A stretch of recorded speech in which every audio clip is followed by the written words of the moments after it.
요사이는 뜸하지만 한때 우리 온 국민을 불안으로 몰아넣었던 우리 한국의 병이 있었습니다. 여러분 다 말씀드리면 기억하시겠습니다만 건물이 붕괴되는 연속적인 사고, 우리 국가적인 큰 불행이었고 또 질병이었다고 모두들 진단했습니다. 우리가 아는 대로 와우 아파트가 무너져 내리고 삼풍백화점이 무너져서 수많은 사람이 죽고 또 성수대교가 무너졌습니다. 국제적으로 이보다 더 큰 망신은 없었다고 생각합니다. 그 이유가 무엇이었습니까? 똑같은 하나의 이유였습니다. 다름 아닌 부실공사였어요. 다른 말로 말하면 설계도는 완벽하게 했는데 그 설계도에 따라 제대로 건물을 짓지 않았다는 겁니다. 철근을 5mm짜리 넣어야 될 때 2mm 넣고 10개 박아야 될 때 2개 넣고 설계도에 따라 짓지 않았어요. 그래서 그 엄청난 비극과 결과를 가져왔던 것입니다. 여러분 사실 건물에 있어서 설계도는 너무나도 중요합니다. 우리가 작은 창고 하나 헛간을 짓는다고 하면 굳이 설계도가 필요 없겠습니다만은 복잡하고 웅장한 건물일수록 가장 중요한 것은 설계도입니다. 아직 우리나라에는 음향 설계 이것이 도입되지 않았어요. 전문가도 없습니다. 대부분 큰 교회를 지어놓고 가보면 말이 들리지 않아서 고생하는 교회가 있습니다. 대전에도 가장 큰 교회 가보면 제가 몇 번가 예배드려 봤는데 무슨 얘기인지 목사님의 설교를 70%밖에 알아듣지 못해요. 음향 설계를 하면 설계비의 전체 건물 공사비의 5%를 그에게 줘야 됩니다. 엄청난 돈이죠. 그것을 아끼기 위해 사람들이 그것을 하지 않아요. 사실 수영로 교회를 지을 때 음향 설계를 하지 않았습니다. 제가 만나서 정 목사님께 그 말씀을 드렸어요. 이미 다 설계가 끝났는데 제가 마침 만날 기회가 있어서 음향 설계 얘기를 하고 꼭 외국에서 불러들여서 음향 설계를 하라고. 그래서 수영로 교회는 5,000석이나 되지만 옆에서 말하는 것 같이 들립니다. 근데 밥도 한 번 안 사시더라고요. 네? 화장실 갈 때 틀리고 나올 때 틀리더라고. 그 공사의 시작이 저로부터 시작되었습니다. 저는 외국에 다니면서 많은 예배당을 봤으니까 거기에는 음향 전문가가 있어요. 여러분 일개 건물을 짓는데도 설계도와 청사진이 그렇게 중요하다고 한다면 하물며 이 땅을 구원할 그리스도의 몸된 교회를 지을 때 하나님이 어찌 그 마음속에 설계도와 청사진이 없이 이 땅의 교회를 지으셨겠습니까? 여러분 교회는 이 예배당이 아님을 알잖아요. 우리 믿는 자가 교회입니다. 믿는 사람들의 무리가 교회입니다. 성령 하나님이 계신 우리가 교회입니다. 이 교회를 지을 때 하나님은 분명한 설계도를 가지고 시작하고 이 땅의 교회를 지으셨던 것입니다. 문제는 무엇인가? 오늘 이 땅의 교회가 탄생된 지 1960년이 지났습니다. 수많은 교회가 이 땅에 존재합니다. 교파만도 200개가 넘고 이 부산에도 수많은 교회들이 있습니다. 그러나 문제는 과연 그 수많은 교회들이 하나님의 설계도와 청사진에 따라 지어져 가고 있는가 하는 것입니다. 여러분 설계도에 따라 우리가 건물을 짓지 않으면 부실공사로 말미암아 수많은 비극을 맛보듯이 오늘 교회의 문제점이 무엇입니까? 분명히 간판은 교회입니다. 그러나 너무나도 많은 교회들이 하나님의 설계도와는 상관없는 다른 모습으로 지어져 가고 있기 때문에 그 안에 있는 교인들의 신앙이 자라나지 않고 교회가 영향력을 잃고 있는 것입니다. 여러분 이런 면에서 오늘 이 에베소서 4장 7절부터 13절, 특별히 제가 16절까지지만 짧게 읽었습니다. 이 구절은 성경 가운데서 교회에 관한 가장 중요한 구절이 될 것입니다. 하나님이 교회, 성경 이곳저곳에 당신의 교회의 청사진을 말씀해 주셨지만 오늘 저와 여러분이 읽은 이 본문보다 더 자세하게 하나님의 교회의 설계도가 나타난 곳이 없기 때문입니다. 오늘 이 말씀을 통해서 우리 모든 영한 성도들이 하나님 마음속에 있으셨던 교회의 청사진을 명확하게 이해하게 되기를 주의 이름으로 부탁드립니다. 우리 또한 그러한 교회를 지어나가십시다. 아멘. 먼저 하나님의 청사진에 나타난 교회는 어떤 교회였을까요? 오늘 본문에 몇 가지를 얘기하는데 먼저 하나님의 마음속에 있었던 교회는 다름 아닌 모든 성도가 각기 자신의 은사를 발견하는 교회였습니다.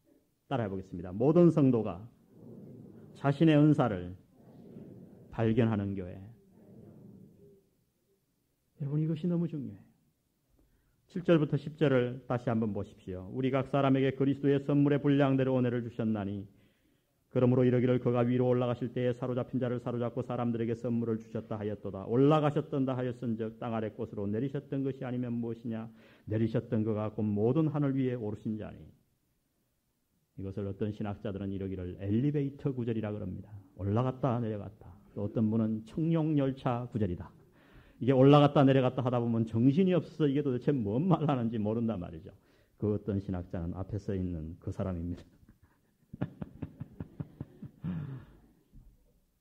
성도들이 이것을 잘 이해할 수 없어요. 제가 이 말씀을 오늘 강의하지 않겠습니다. 시편 68편에 인용된 말씀인데 해석하기가 조금 복잡한 말씀이에요. 그러나 여러분 한번 이 구절을 청룡열차를 타지 마시고 이렇게 읽어보세요.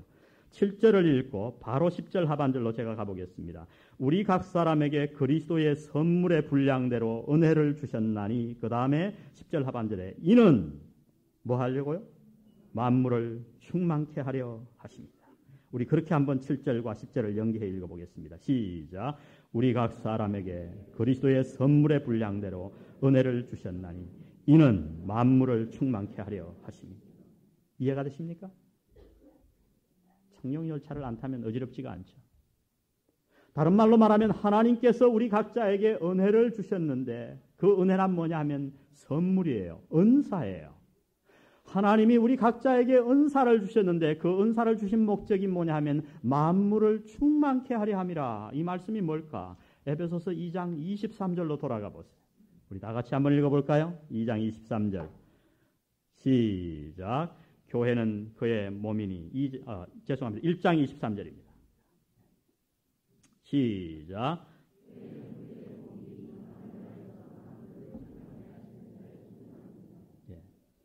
하나님이 우리 모든 사람에게 은혜, 즉 은사를 주셨는데 그 이유는 뭐냐 하면 교회, 만물을 충만케 하는 교회를 세우기 위함이라고 말씀하시는 겁니다.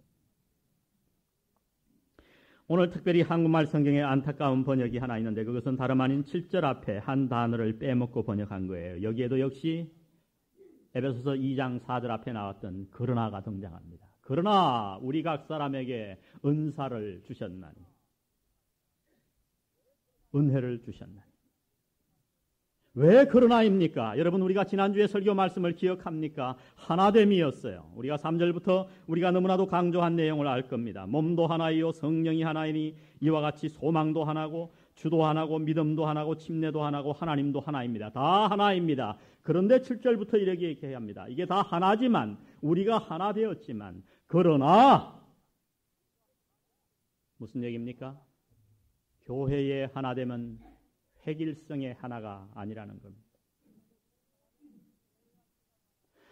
우리가 보통 하나된 그러면 오해할 때가 많아요. 하나 되었으니까 똑같이 해야 된다고 하는 것이죠. 특별히 우리 민족은 그 획일적인 하나됨에 너무나 익숙한 국민이라고 생각합니다. 유교 문화가 그렇죠. 유교 문화가 뭐냐? 공자가 죽어야 나라가 산다. 그 책이 너무너무 잘 써진 책인데 오늘날 잘 출판이 되지 않아요. 왜? 유교에서 압력을 하도 넣어가지고 죽인다 살린다 급박하니까 책이 잘 나가지 않아요. 그러나 너무나 좋은 책이에요. 학자가 쓴 책이에요. 그가 말하려고 하는 것은 유교 자체가 나쁘다 그런 얘기가 아니에요. 유교란 뭐냐? 공자가 정치인과 결탁을 해서 만든 것이라는 거예요. 그런 부분이 많다는 거예요. 사람이 태어나서부터 죽을 장례식에 이르기까지 모든 규율을 정해놨습니다. 그대로 행동하도록 한 거예요. 그래서 정치하는 사람들이 국민을 잘 다스리도록. 그것은 뭐냐? 한마디로 말하면 획일합니다. 다른 것을 용납하지 않아요. 다른 의견이 들어설 자리가 없어요. 거기다가 우리는 중고등학교 때 교복 입죠. 머리 똑같이 깎죠. 군대 가서 군복 입죠. 그러니까 우리 한국 사람들은 획일하에 젖어 있어요. 그러나 오늘 하나님은 말씀하시는 겁니다. 다 하나이다. 그러나 이 교회의 하나됨은 획일적인 하나됨이 아니라 다양성 속의 하나됨이라고 얘기하는 거예요. 그래서 하나님 말씀하시기를 우리가 다 하나 되었지만 그러나 그리스도의 선물의 분량대로 너희에게 각각 다른 은사를 주셨다고 이야기합니다.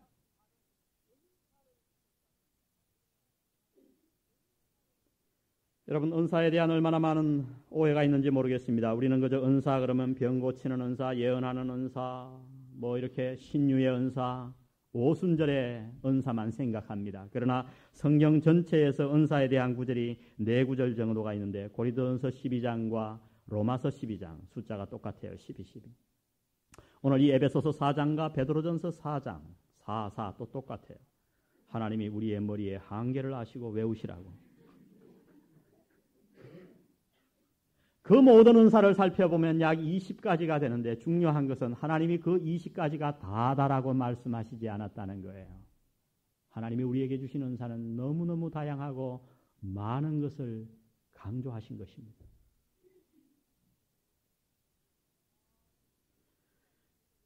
여러분, 우리 몸에 많은 지체가 있는 것을 여러분 알 겁니다. 몸이 하나지 않습니까? 제가 누굽니까? 박정근입니다. 저예요. 저 하나예요. 그러나 여러분 보세요. 제 안에 얼마나 많은 지체가 있습니까? 눈, 코, 입, 뭐 수도 없잖아요. 심장과 폐와 온갖 오장육부 외에 수많은 손톱과 발톱, 새끼손가락까지, 마디에 이르기까지, 피부에 이르기까지 수많은 지체가 있습니다. 하나님은 당신의 교회를 이렇게 만드셨다고 말씀합니다. 여러분, 하나님은 누구에게 이 은사를 주셨는가? 오늘 본문에 보니까 예수 그리스도께서 주셨는데 구원받은 모든 자에게 은사를 주셨다고 말합니다. 아, 목사님, 교회 봉사 좀 하세요. 그러면 나는 은사가 없어요. 아닙니다, 여러분. 그것은 병등교회예요. 그것은 하나님의 청사진이 아니에요. 하나님이 이 땅에 교회를 세우실 때 오늘 말씀해 보니 구원받는 그 즉시 하나님께서는 우리의 천부적인 재능과 상관없이 우리 모든 사람에게 그리스도의 몸을 섬길 수 있는 은사를 주셨다고 말씀합니다. 여러분, 이것을 믿습니까? 이것을 먼저 믿으셔야 돼요. 아, 하나님이 내가 정말 구원받았다면 하나님이 나에게 은사를 주셨구나. 특별히 8절 말씀을 한번 보십시오. 그러므로 이러기를 그가 위로 올라가실 때에 사로잡힌 자를 사로잡고, 이 사로잡은 게 누구냐 하면 구원받은 사람들이에요. 사람들에게 무엇을 주셨다? 선물. 이 선물이 뭐냐면 은사입니다. 여러분, 그러므로 어떤 교회가 하나님의 청사진에 따라 제대로 잘 지어진 교회인가? 구원받은 모든 성도가 각자 자기의 은사를 발견한 교회입니다. 만일 여러분 가운데 우리 교회가 지금 지난주에 1156명이 출석했어요. 출석 인원이. 그러면 뭐 제적까지 해서 한 1300여 명 장년이 되지 않겠습니까? 그러면 그 가운데 모든 사람이 은사를 발견하지 않고 몇몇 사람만 은사를 발견하면 어떤 일이 일어납니까? 여러분, 그 일을 알고 싶으면 여러분의 몸의 비유를 한번 들어보세요. 왜 예수님이 교회를 몸에다 비유했는지를 생각해 보세요. 저는 가끔 저희 집사람과 걷는 걸 좋아해서 어린이 대공원에 가서 한 1시간 반 이렇게 걷고 옵니다. 거기는 저녁에도 가도 불이 환하잖아요. 그래서 이렇게 걷고 오는데 거기 가보면 아주 마음이 안 된 사람을 자주 만납니다. 종종. 뭔지 아세요? 이 반신불수가 돼가지고. 나이도 그렇게 많지 않은데 반을 못 써요. 그래서 걷기가 아주 힘들었어. 우리가 아는 대로 뇌출혈과 뇌경색이죠. 여러분, 뇌출혈과 뇌경색이 어떻게 일어나는지 아십니까? 뇌에 있는 작은 혈관 지체 하나가 자기의 기능을 포기하는 거예요. 에이, 나 하나 멈춘다고 뭔 일이 있을까? 그래서 여러분, 0.5mm 되는 작은 실핏줄 하나에 콜레스테롤이 쌓입니다. 피딱지가 딱 막힙니다. 그러면 뇌에 피가 공급되지 않아요. 그 피가 공급되지 않아서 어질어질하고 구토정세가 나고 두통이 나고 몇 가지 뭐 별별 현상이 다 있어요. 근데 여러분, 그런 현상이 있을 때 6시간 내에 그 막힌 것을 뚫어주지 않으면 어떤 일이 나는가? 우리 뇌는 6시간 동안 산소가 공급되지 않으면 그 뇌가 죽어서 영원히 살릴 수가 없습니다. 그 막힌 곳이 어느 쪽이냐에 따라서 오른쪽 뇌가 막히면 왼쪽이 마비되고 왼쪽 뇌가 막히면 오른쪽이 마비되는 거예요. 말하는 곳이 막히면, 신경이 막히면 말을 못하게 되는 거예요. 여러분, 생각해 보셨어요? 나 하나 은사를 발견하지 않는다고 무슨 일이 있으랴. 그저 영안교회 사람 많은데 날 귀찮게 안 하고, 작은 교회 가면 목사님이 막 아는 체해서 귀찮으니까 왔다 갔다 전혀 은사를 발견할 생각 안 하고 교회를 왔다 갔다 하시면 여러분, 우리 영안교회 전체는 어떻게 되는지 아십니까? 불구가 되는 거예요. 여러분, 그 뇌가 죽어서 반신불수가 되었을 때 그 몸 전체가 고통받음을 생각해 보십시오. 그의 마음이 얼마나 아프며, 여러분 그만 고통받습니까? 온 집안이 다 고통받습니다. 사람으로서의 구실을 제대로 할 수 없는 거예요. 여러분, 오늘 주위에 이러한 교회들이 너무나 많다고 하는 것입니다. 그러므로 여러분 정말 구원받으셨습니까? 구원받으셨나요? 그리스도의 몸이 되셨나요? 그렇다면 여러분의 기능이 무엇인지를, 은사가 뭔지를, 하나님이 여러분을 심장으로 불렀는지, 폐로 불렀는지, 핏줄로 불렀는지, 여러분의 은사를 발견하셔서 더 귀하다 중하다를 따르지 마시고, 다 눈 되겠다고 싸우지 마시고, 하나님이 여러분을 발톱으로 부르셨든지 눈으로 부르셨든지 여러분의 은사를 발견하시기를 주의 이름으로 축원드립니다. 교회에 나오는 모든 성도가 자신의 은사를 발견하는 교회, 그것이 하나님의 마음속에 있었던 교회의 모습이었습니다. 그러면 도대체 내 은사는 어떻게 발견하는가? 미국의 유명한 제10장로교라고 하는 교회가 있습니다. 거기에서 일주일간의 부흥회를, 은사 부흥회를 하고 결론을 4가지로 내렸어요.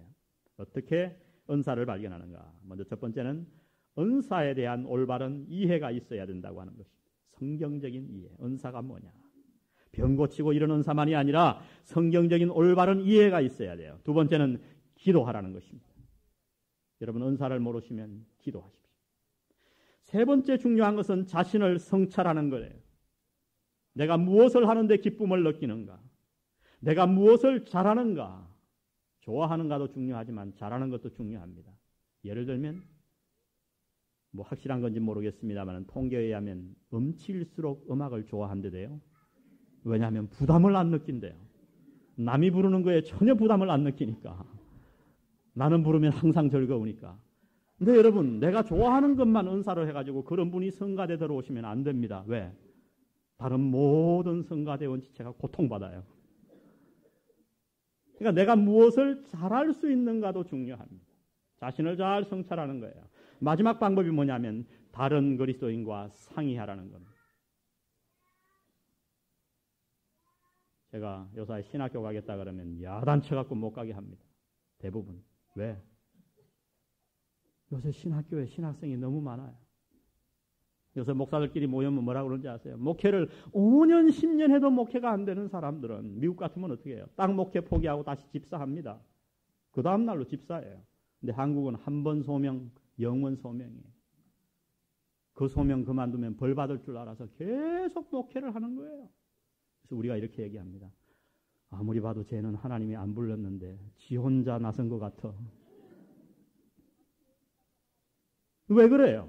내가 기도음 가서 하나님 음성 들었다는 거예요. 여러분, 내가 들은 것도 중요하지만 주위에 있는 성도들과 목회자와 목자들이 듣는 것도 너무너무 중요합니다. 주위 사람과 상의하셔야.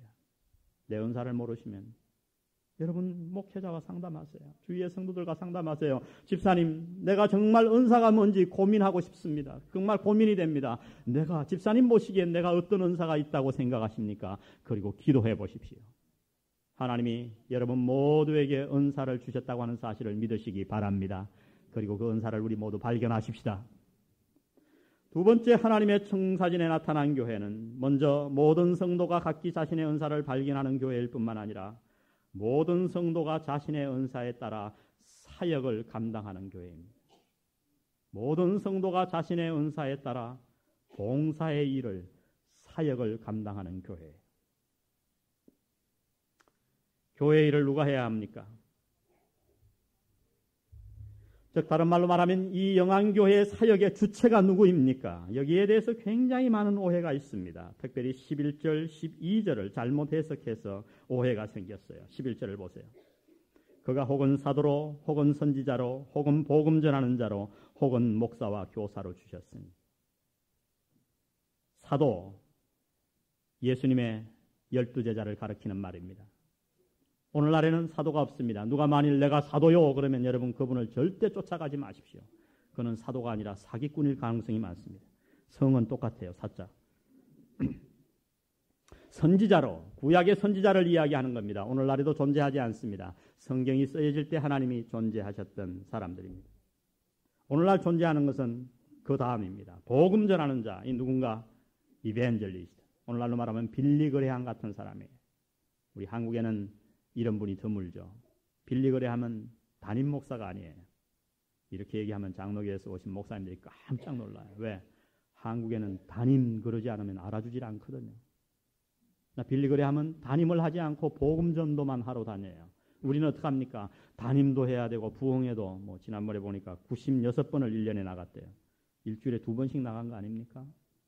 제 생각에 그래갖고 어떻게 목회를 하겠는가? 복음 전도자가 따로 있습니다. 그 다음 뭡니까? 혹은 뭐와 뭐로 주셨으니? 목사와 교사로 주셨으니. 이 목사 교사는 다른 사람이 아니라 한 사람이에요. 목사 즉 교사입니다. 오늘 말하면 저와 같은 사람입니다.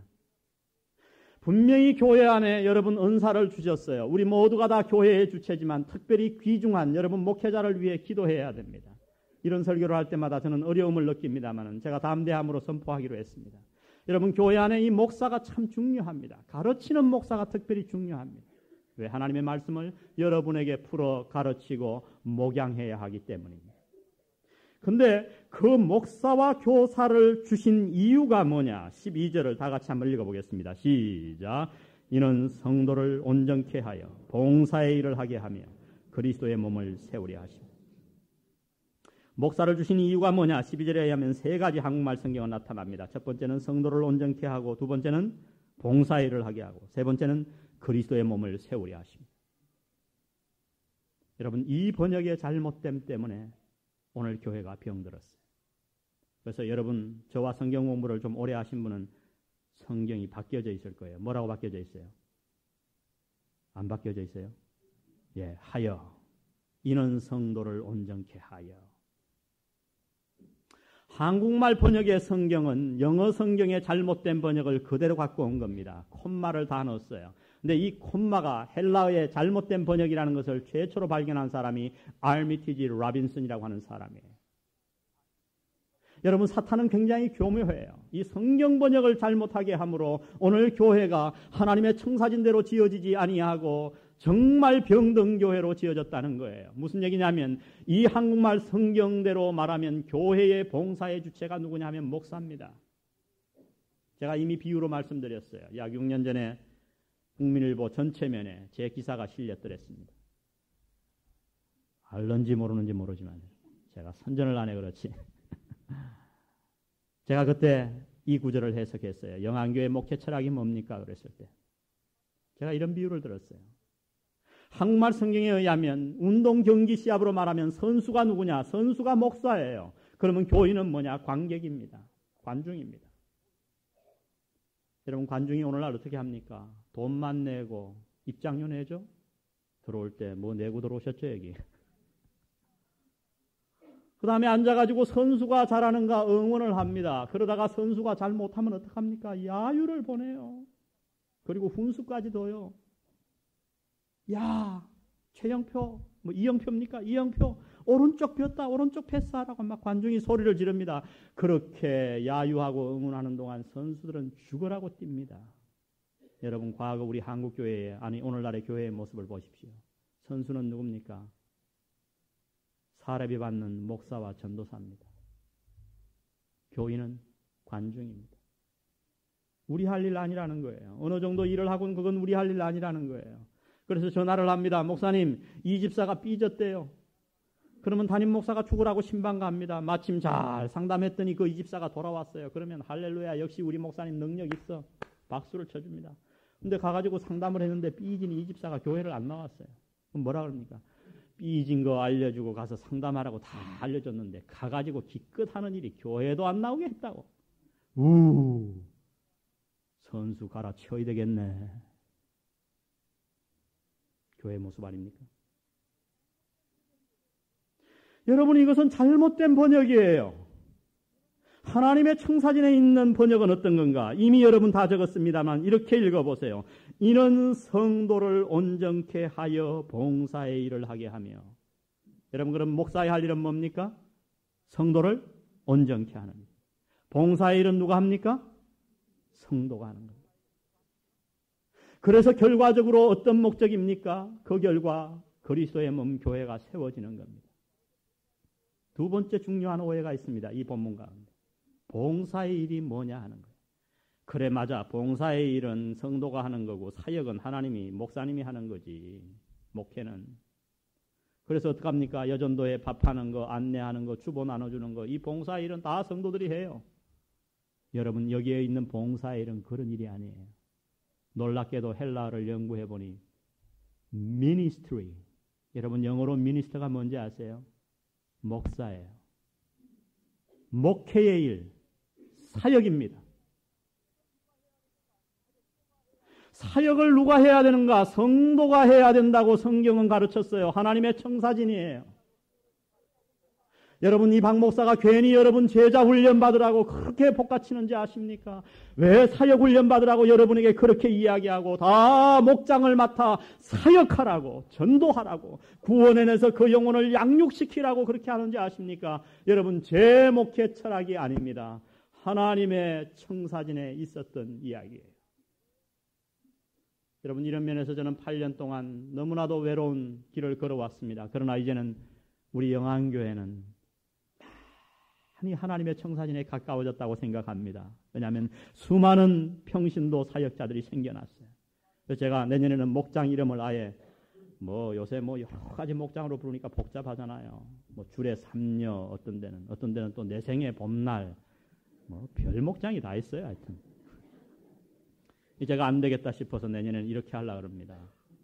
아예 손병호 목장, 목자 이름을 따가지고 제가 목장으로 해서 못 알아들어서 여러분 어떻게 했습니까? 목장 뭐요? 교회. 여러분이 목사예요. 작은 목사예요. 이 사역, 봉사의 일을 감당하는 겁니다. 그러면 목사는 뭐 하는 거냐? 그 사역의 현장에 뛰는 자가 아니라 모든 성도가 사역자가 되도록 그들을 온전케 한다. 이 말을 영어로 말하면 equip, 구비시킨다 하는 단어예요. 이 구비시킨다 하는 단어는 어디서 나왔냐면요. 훈련소, 군인들을 훈련시킬 때 훈련소에서 나온 이야기입니다. 여러분 6.25 때 나온 이야기를 저는 지금도 잊을 수가 없어요. 한 번은 헌병대에 가서 조사를 했는데 한국군이 너무 많이 죽었어요. 근데 의문점은 뭐냐면 보통 전쟁을 하면 총알이 앞에서 들어와 뒤로 나가야 되는데 다 덩대기를 맞고 죽었어요.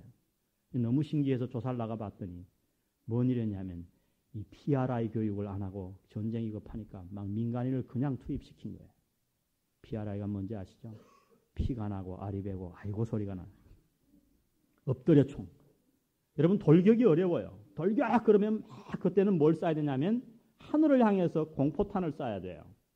적이 진짜 쏘는 줄 알고 엎드릴 때 잽싸게 가서 엎드리면 그 다음에 적을 향해 쏴야 돼요. 돌격 그러는데 뒤에서 그냥 쳐다보지도 않고 그대로 갈긴 거예요. 다 아군의 총에 맞아 죽은 겁니다. 구비시킨다. 성도들이 사역할 수 있도록 제자 훈련시키고 사역 훈련시키는 일이 바로 제 일이라고 성경은 이야기하는 겁니다. 여러분이 사역자가 되셔야 돼요. 그래서 여러분 운동 경기 시합으로 다시 비유로 돌아가면 선수가 누구냐? 교인 여러분들입니다. 여러분이 선수가 되어야 돼요. 그러면 목사는 뭡니까? 코치입니다. 코엘료를 데려오느냐 히딩크를 데려오느냐 거기에 따라 우리 축구가 왔다 갔다 하듯이 코치한 사람이 그렇게 중요한 거예요. 히딩크를 다들 그리워합니다. 히딩크가 리더십의 주제가 되었어요. 저는 할 일이 뭔가 우리 목사님 부목사님들의 할 일은 사역 자체가 아니라 여러분을 사역자로 구비시켜주는 거예요. 훈련시켜주는 거예요. 그래서 여러분 제자 훈련에 제가 생명을 거는 것입니다.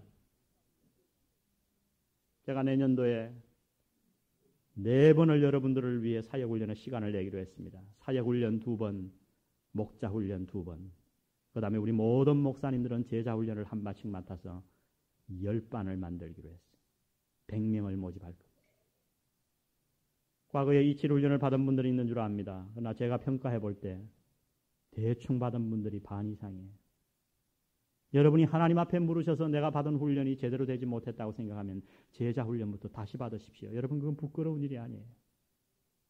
이치훈련이 어느 정도 됐다 싶으면 여러분 다 제 사역훈련에 들어오세요. 제가 직접 가르치는 사역훈련에. 우리 이 일에 씨름하십시다. 그래서 우리 모두가 다 사역자가 되시기를 주의 이름으로 축원드립니다. 아멘.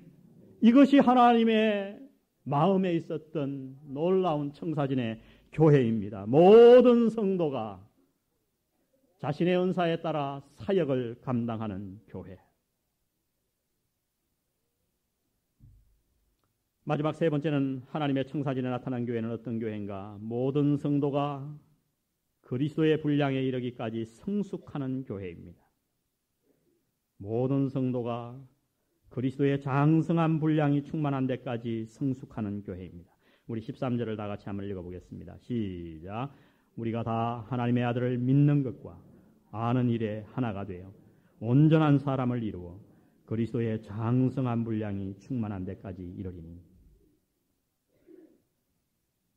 여러분, 우리가 그리스도의 장성한 분량에까지 이르게 되면 내가 장성한 분량에 성숙했는가 아닌가를 어떻게 알 수 있는가? 제가 잘라서 읽었습니다만 14절에 보면 그 알 수 있는 이유를 분명하게 말씀해 주십니다. 이는 우리가 이제부터 뭐가 되지 아니하여? 어린아이가 되지 아니하여 사람의 괴술과 간사한 유혹에 빠져 모든 교훈의 풍조에 밀려 요동치 않게 하려 함이라. 어린아이가 되어서는 아니 된다는 겁니다. 예수님은 누구든지 어린아이와 같지 아니하면 천국에 들어갈 수 없다고 그랬어요. 오늘 여기에서는 어린아이가 되면 안 된다 그럽니다. 무슨 얘기일까요? 예수님이 하신 말씀은 우리 모두가 다 순결하고 순진해야 된다는 거예요. 깨끗해야 된다는 거예요. 어린아이와 같이. 오늘 여기 있는 말씀은 뭐예요? 어린아이와 같이 이리저리 자기 주관 없이 휩쓸려 다녀서는 아니 된다는 겁니다. 그렇게 되면 교회가 똑바로 세워질 수 없다는 거예요. 어떤 교회가 하나님의 마음에 있는 교회인가? 모든 성도가 다 자라나서 하나님의 말씀의 반석 위에 굳건히 서서 요동치 않는 교회. 오늘 이 요동한다 하는 단어를 두 가지로 제가 설명할 수 있겠습니다. 신학자들이 설명한 걸 보니까 첫 번째는 파도예요. 여러분 해운대 남천동 저기 다대포에 가보면 파도가 넘실넘실. 그럼 거기에 물건이 있으면 어떻게 됩니까? 그 파도에 이리 떠다니고 저리 떠다니고. 두 번째, 신학자들이 이 단어를 설명하기 위한 예화는 뭘 들었냐면 팽이를 들었어요. 팽이는 어떻게 합니까? 가만히 있으면 죽어요. 그러면 어떻게 해야 돼요? 두들겨 패야 돼요. 팽이. 때리는 사람이 때리는 대로 빨리 돌고 늦게 돌고 저리 가고 일로 가고 팽이의 채찍에 춤추는 사람. 요동하는 것. 두 가지 요동을 얘기합니다. 첫 번째는 오늘 뭐라고 그랬죠? 무슨 사람의 괴술과, 이 사람의 괴술은 뭔가 어렵게 번역됐습니다만 잘못된 가르침 교리입니다. 다시 말하면 설교 한 번 듣고 휙 바꾸는 거예요. 평생 목회해가지고 잘 가르쳐놨더니 설교 한 번 듣고 헷가닥하는 사람들이 가끔 있어요. 보면 부흥회 한 번 갔다 오면 여태 배운 말씀은 다 저리 가라예요. 기도원 가서 은혜 한 번 받으면 다 소용없어요. 내 가슴이 뜨거웠다는데 뭐 할 말이냐 이거예요. 그게 뭐냐면 사람의 괴술에 요동하는 겁니다. 여러분, 저는 여러분들이 가끔씩 은혜 받기 위해서 깊이 기도하기 위해 기도원 가는 것을 권합니다. 그러나 정기적으로 다른 어떤 기도원에 가서 말씀을 듣지는 마십시오. 왜? 그런 사람치고 영안교회 제가 가르침에 동조하는 사람이 없어요. 그것은 잘못된 가르침에 요동하는 거예요. 제가 정말 설교를 할 때 이 성경 말씀을 여러분에게 그대로 가르치는 것을 믿는다면 오늘 이 영안교회에서 가르치는 목회와 말씀과 제자 훈련에 동참하셔야 됩니다. 다른 곳에 가지 마세요. 여러분의 사랑으로 말씀을 드립니다. 두 번째 우리가 조심해야 될 게 뭔가, 무엇이 우리를 요동치게 하는가? 어린아이가 되면 간사한 유혹이라고 말씀합니다. 이것을 쉽게 말하면 속임수예요. 속임수, 다 같이 속임수. 이거는 선동입니다. 거짓입니다. 여러분, 세상에서 가장 다루기 쉬운 사람이 어떤 사람이냐면 개인이 아니라 군중이에요. 군중. 이 교회가 커질수록 교회가 위험이 있어요. 왜? 우리는 선동의 대상이 되기 때문에 그래요. 선동의 대가가 누군가? 공산당입니다. 와서 누군가가 거짓말을 한번 하면 알아보지도 않고 흥분이 되고 막 이래가지고 난리가 나는 거예요. 예를 들면 여러분 광주 사태 오늘날 그것이 무슨 의거가 됐습니다마는 좋은 뜻으로 데모를 한 사람들도 있습니다. 그러나 그 과정에 저는 선동이 많다고 생각합니다. 그 중에 하나 들었던 선동이 뭔지 아세요? 제가 광주 사태 나는 날 광주에 있었어요. 죽을 뻔했어요. 제가. 겨우 탈출해 나온 사람이에요. 근데 그날 뭔 소리가 들려오는지 아세요? 경상도 군인이 전라도 사람 씨말리러 온다. 전 정말 그런 줄 알았어요. 경상도 사람인 저도 피가 끓더라고요. 나라가 이래서 되겠는가? 여러분 나중에 다 알아봤지만 천만의 얘기예요. 경상도 사람들 따로 뽑지 않았어요. 광주 사태 나서 며칠 지나서 2,000명이 죽었대더라. 난리가 났어요, 여러분. 저는 정말 2,000명, 한 3,000명 죽은지 알았어요. 나중에 다 뚜껑 열어보니까 300명. 선동. 그것이 바로 여기에 나온 말씀입니다. 간사한 유혹에 빠져 풍조에 밀려 요동치 않게 하렵니다. 여러분 잘 신앙생활하다가 그냥 부정적인 어떤 말 한마디 들으면 그냥 시험에 빠지는 사람이 있어요. 여러분 그것은 뭐냐면 어린아이예요. 여러분 자신을 한번 잘 점검해 보세요. 어른은 뭐냐? 수많은 말을 듣고도 요동침이 없어야 합니다. 그것을 소화내낼 수 있어야 합니다. 에덴 동산의 비극이 바로 여기에서 시작된 것을 아십니까, 여러분? 아담과 하와가 하나님과 너무너무 좋은 교제했는데 어느 날 와가지고 사탄이 살짝 선동했습니다. 뭐라고 선동했어요? 야, 너 하나님이 왜 선악과 못 먹게 했는 줄 아니? 에이, 너 여태까지 하나님을 너무 좋게 생각한 것 같아. 하나님 마음에 숨겨진 의도가 있었어. 너 그 선악과 먹으면 하나님같이 되는 걸 하나님이 아셨기 때문에. 그 말을 듣는 순간 그렇게 좋아 보이셨던 하나님이 섭섭한 대상이 됩니다. 그래, 의심의 대상이 됩니다. 그 간사한 유혹에 빠져 선악과를 따먹은 그 순간 에덴 동산에는 비극이 찾아왔고 부부간의 갈등이 생겼고 동생이 형에게 돌로 맞아 죽는 그런 비참한 가정의 깨어짐이 아담의 가정에 찾아왔던 것입니다.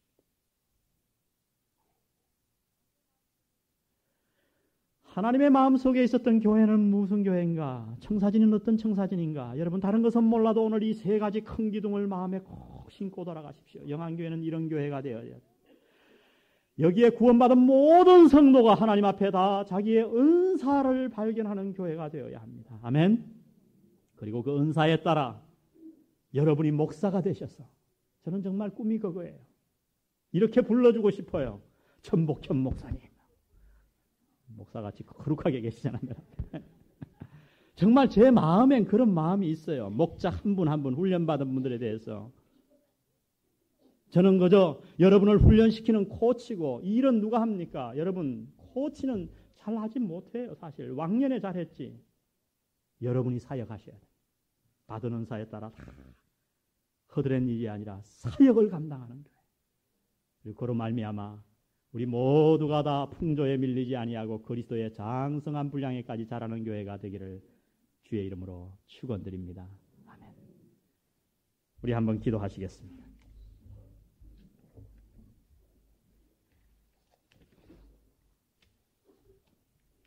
오늘 조용히 기도하는 가운데 여러분 한번 하나님 앞에 한 2, 3분간만 이런 질문을 가져보십시오. 하나님, 저는 과연 지난 세월 동안 하나님께서 내게 주신 은사를 땅에 파묻은 종인지 아니면 그 은사를 활용한 종이었는지, 과연 하나님의 명령에 따라 한 영혼을 구원하고 전도하는 사역의 일에 내가 얼마나 힘을 쏟았는지, 정말 여러분 훈련 받으셨습니까? 제가 내년에 여러분을 다시 훈련하기 위해 제 모든 인생을 걸겠습니다. 아버지, 내가 훈련받기 원합니다. 사역자가 되기 원합니다. 나를 사역자로 삼아 주옵소서. 그리스도의 장성한 분량에 이르게 주님 우리 교회를 사용하여 주옵소서. 여러분 우리 교회가 이런 하나님의 청사진에 나타난 아름다운 교회가 되도록 우리 한번 영안교회를 위해서 기도해 주시기를 간절히 바랍니다. 우리 한번 통성으로 기도하겠습니다. 아버지 하나님, 오늘 이 말씀 앞에 우리의 마음을 엽니다. 하나님의 마음속에 이 교회를 세우실 때 이 땅에 분명한 청사진을 갖고 계셨건만 아버지 하나님, 우리가 무지해서 그 하나님의 청사진에 따라 우리의 교회를 세우지 못했음을 주 앞에 자복합니다. 아버지 하나님, 오늘 이 말씀 앞에 우리를 맡기오니 우리 사랑하는 영안교회를 축복해 주셔서 아버지 하나님, 우리 교회가 참으로 영한 하나님의 마음에 합한 교회가 될 수 있도록 도와주옵소서. 하나님의 설계도에 따라 지어져가는 아름다운 교회가 될 수 있도록 저희 교회를 복주시옵소서. 모든 성도가 다 자기의 은사를 발견하게 되기를 원합니다. 아버지 하나님, 이 일을 위해 기도하게 도와주시고, 아버지 하나님, 모든 성도가 다 받은 은사에 따라 봉사하고 사역하는 놀라운 교회 되어서 오늘 저 죽어져가는 영혼들을 주님 앞으로 인도하는 아름다운 교회 되게 저희 교회를 축복하여 주옵소서. 하나님 도와 주옵소서. 찬송가 245장 찬송을 부르겠습니다. 시온성과 같은 교회.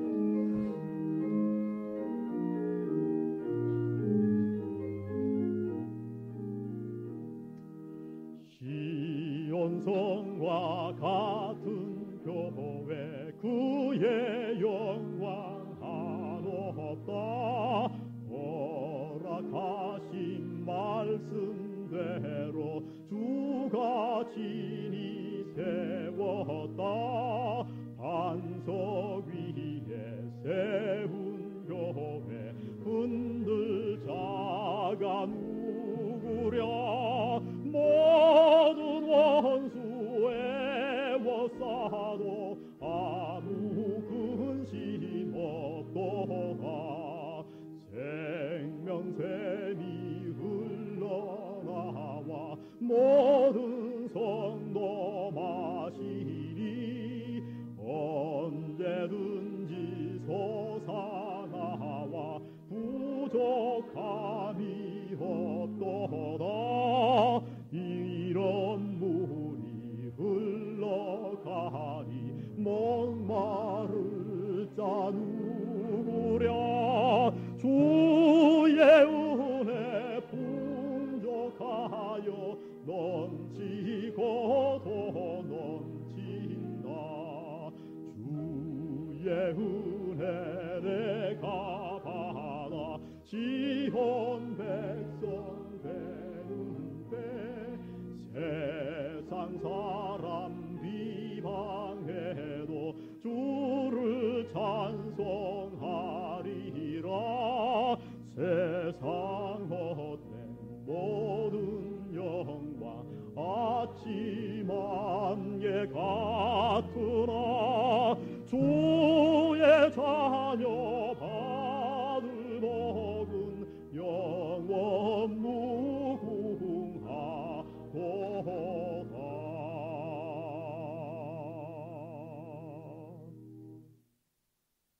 아버지 하나님,